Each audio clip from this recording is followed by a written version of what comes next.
రామవరపాడు పంచాయతీ కార్యదర్శి రాజలక్ష్మి, సర్పంచ్ ఉన్నం సరస్వతిలు అభివృద్ధి పనులు చేయకుండా 12 లక్షల నిధులను సర్పంచ్ భర్తను మళ్లించి డ్రా చేసుకున్నారన్న ఆరోపణపై కావలి జీఎల్పీఓ వెంకటరమణ గురువారం స్థానిక పంచాయతీ కార్యాలయంలో బహిరంగ విచారణ చేపట్టారు.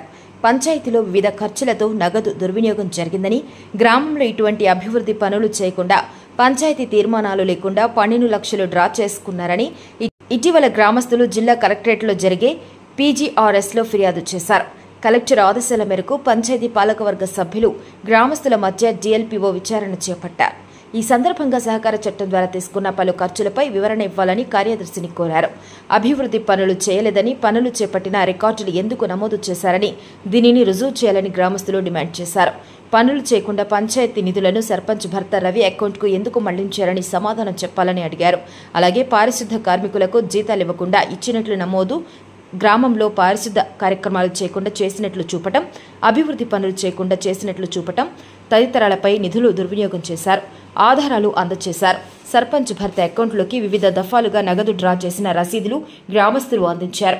ఈ సందర్భంగా కావలి జీఎల్పీఓ వెంకటరమణ మాట్లాడుతూ పాలకవర్గ సభ్యులు గ్రామస్తులు చేసిన ఆరోపణలపై పూర్తి స్థాయిలో రికార్డులు పరిశీలించి ఉన్నతాధికారులు నివేదికలు అందజేస్తామన్నారు. ఈ కార్యక్రమంలో గ్రామస్తులు పాల్గొన్నారు. హస్బెండ్ అకౌంట్ లో వేయకూడదు, ఇది ఫండమెంటల్.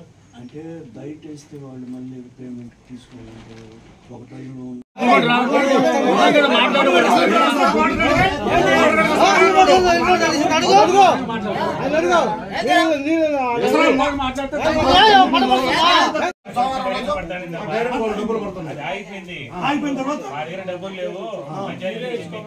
ఇచ్చుకోమని చెప్పారు, మేము చెప్పేశాం. మీకు ఇంతమంది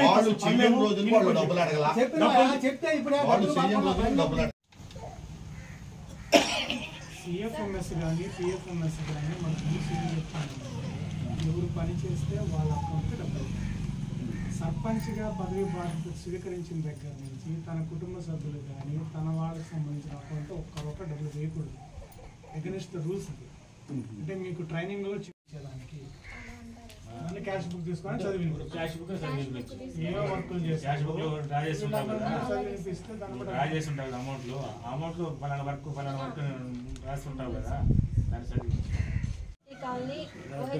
ట్యాంకుల్లో క్లోరినేషన్ పారిశుద్ధ్య పనులు చేయడానికి బ్లీచింగ్, సున్నం కొనుగోలు చేశాం సార్. అది వచ్చేసి 19,020 రూపాయలు. పిఎఫ్ఎంఎస్ అనేది